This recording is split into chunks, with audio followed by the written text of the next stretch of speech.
اتولد صالح سليم يوم 11 سبتمبر سنة 1930 في بيت بيحب الفن والرياضة. والده كان الدكتور محمد سليم أشهر أطباء القاهرة وقتها، ووالدته كانت ست مثقفة بتحب الفن والموسيقى. انضم للنادي الأهلي وهو عنده 14 سنة 1944، وتدرج في فرق الناشئين لحد ما وصل للفريق الأول سنة 1948، وهنا بدأت الأسطورة الحقيقية. من أول لمسة باينة صالح سليم مش لاعب عادي، لاعب عنده ذكاء كروي وكاريزما وهيبة بتخلي اللي حواليه يثقوا فيه تلقائي. اتلقب بالمايسترو لأنه كان بيقود خط الوسط زي قائد الأوركسترا، مفيش كرة بتتلعب غير لما بتعدي عليه.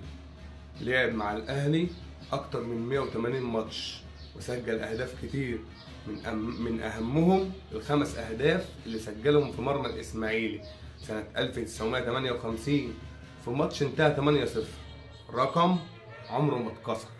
صالح سليم كان فنان بالفطرة مش مجازا. شارك في السينما مع فاتن حمامة في فيلم السبع بنات، كان له حضور مميز جدا على الشاشة، ولكنه قرر يركز مع الأهلي والرياضة.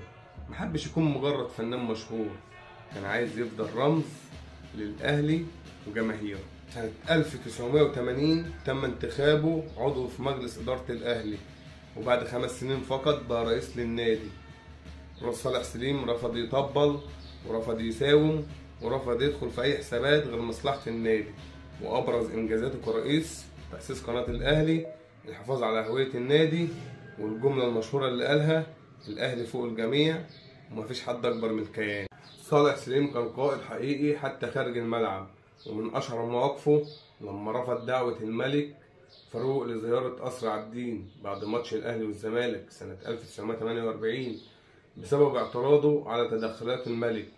سافر مع فريق الأهلي لفلسطين سنة 1961 في عز الاحتلال، وكان هدفه دعم الشعب الفلسطيني وتشجيعهم رغم المخاطر اللي كانت محيطة بالرحلة. يوم 6 مايو 2002 رحل صالح سليم بعد رحلة طويلة من المجد والعطاء، لكن الحقيقة صالح سليم ما ماتش، اسمه لسه بيتردد في كل أرجاء النادي، صورته لسه بتتعلق في المدرجات، وصوته لسه بيرن في ودان كل أهلاوي بيه. لو أنت أهلاوي حقيقي يبقى لازم تعرف قصة المايسترو. صالح سليم مش بس اسم، ده تاريخ.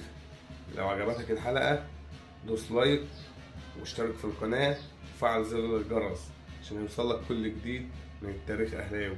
في النهاية الأهلي دايما في القلب. سلام.